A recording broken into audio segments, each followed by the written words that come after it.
Mais d'abord, vous avez reconnu ce magnifique générique qui donne la pêche et le courage le matin. C'est Judith Mergui qui est avec nous. Bonjour Judith. Mais bonjour Ilana Ferradian, Christophe Barbier. Bonjour, je disais que j'adorais quand vous recevez Jean-Michel Fauvergue, le seul invité politique qu'on reçoit et qui a une aussi belle carrure. Alors j'étais en train de lui dire ça. Oui, c'est vrai, je vous trouvais un peu déprimé ces jours-ci. Je me suis dit, je vais inviter Jean-Michel Fauvergue. Voilà, pour me remonter un petit peu le moral. Mais vous avez bien fait. Puis notre invité n'a pas compris mon compliment. Il m'a dit, je suis pas d'accord dans le milieu politique. Aujourd'hui, les gens ont les belles carrières. Donc non, je lui parlais de carrure. Bon alors quoi de neuf, Judith? Oui, donc vous en foutez que je trouve notre invité beau gosse. Bon, j'écoute, mais ça fait 10 minutes que j'entends ça. Eh ben écoutez, alors, non mais je vais vous parler de quelque chose. Mais alors bon, vous c'est sûr ça va pas vous impressionner. Vous êtes tous un petit peu des membres de la hype parisienne. Hein. Vous allez tout de suite savoir de quoi je vais parler. Je vais vous parler de tous ces sites. Vous savez, ces groupes, ces blogueurs, ces vlogueurs, ces troqueurs, ces je sais pas quoi, qui veulent systématiquement nous faire découvrir toutes les dernières pépites cachées de la capitale, de Paris. Tout ça, vous avez vu un petit peu entre les noms My Secret Paris, les brunchs les plus cachés, les terrasses les plus secrètes, les restos les plus introuvables. Pour Paris, en fait, c'est un escape game. Hein, pourtant, il s'était fait recaler des écoles de journalisme, hein, mais non, et pourtant, il s'acharne. Non, mais ces sites marchent très bien, pourtant, Judith. Ah, bah ça, on se doutait que Ferradian, elle allait aimer ça, hein, ce genre de site. Hein. Bah oui, pardon, mademoiselle, de ne pas avoir le temps, et puis voilà, de ne pas pouvoir avoir les moyens non plus d'aller tester avec vous les 5 spas les plus insolites de Paname. Enfin, depuis votre peignoir du Ritz avec vos petits chaussons, vous penserez à nous. Hein. Moi, j'aime pas ces spas, tu sais, il faut se détendre, on te force à te détendre. Moi, j'aime pas la fois, la nana me dit, je vais vous recouvrir de pierres chaudes. Je suis israélienne, moi, ça sonnait comme une intifada.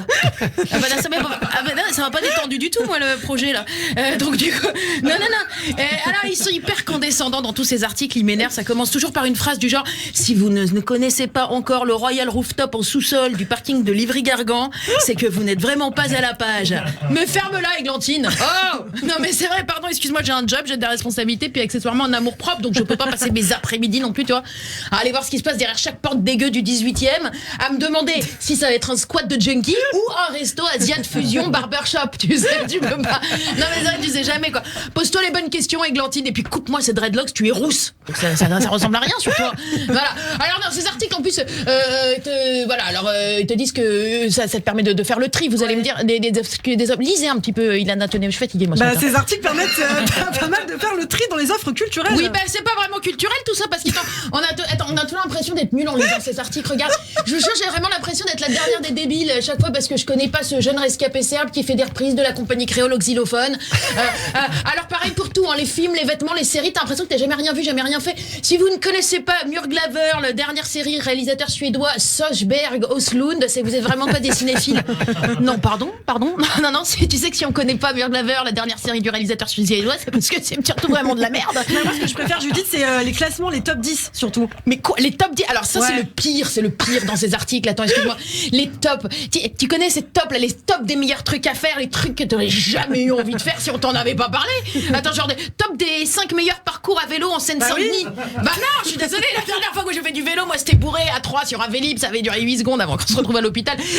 Mais alors à cause d'eux, mon mec s'est acheté un tandem avec des genouillères assorties. Maintenant, il me parle d'aller flâner en forêt le dimanche, il me dégoûte. Voilà. Non, mais là où ils sont forts quand même, hein, c'est qu'ils arrivent quand même à te convaincre que c'est eux qui ont raison, que heureusement qu'ils t'ont fait ces classements pour te dire ce que tu dois aimer ou pas aimer, et qu'en fait t'avais attendu toute ta vie pour qu'ils te montrent le vrai chemin. Hein. Ils se prennent pour Gandhi à minima, les gars. On devrait les remercier. Mais est-ce que vous pensez que ces blogueurs influenceurs tirent profit de leurs recommandations systématiquement? Mais bien entendu. Mais oui, ils y vont, ils se font inviter les gars pour aller tester tous ces trucs-là, bien entendu, ils font gratos. Puis alors, ils se la racontent parce qu'ils savent que leur avis va compter sur les réseaux, vous voyez, c'est des influenceurs qui disent. Donc ils se sentent plus pissés, ils arrivent, j'ai ma carte de presse du journal de Mickey, j'ai passé 3 jours sur place gratos, c'est pas un métier, c'est un parasite le mec. Et tant qu'ils ont pas tout testé, ils bougent pas, hein. J'ai connu des herpès moins tenaces. Donc vous, définitivement, ce qu'on comprend, Judith, c'est que ces articles ne vous aident pas à trouver des sorties pour le quotidien, quoi. Pardon, mais excuse-moi, c'est souvent des tops de trucs qui déjà à la base sont pourris. Top 5 des piscines municipales du 13e arrondissement, le top des librairies allemandes de l'entre-deux-guerres. Je sais pas, moi, si j'aurais vraiment su faire la différence entre les deux, quoi. Non, pardon, mais même si c'est pas si c'est ça les gros frissons immanquables de la capitale, ça va, merci, mais alors comment est la vie à Tourcoing, du coup? Pardon. Non, et puis ça me dérange, moi, cette manie de vouloir toujours tout mettre en concurrence. Je trouve ça super malsain, voilà, je vous le dis. Hein. C'est comme vous, Ilana, si je vous demandais, je sais pas moi, le top de vos collègues préférés, hein? Réponds pas là. Elle m'a regardé. Ouais, parce qu'elle a peur de vous, ça. Il met une écharpe rouge, il se sent plus pissé. Hein. Bon, allez, je vous laisse. J'ai un article qui vient de sortir là sur le top des matinales radio qui n'exploite pas assez le talent de leur chroniqueuse virtuose.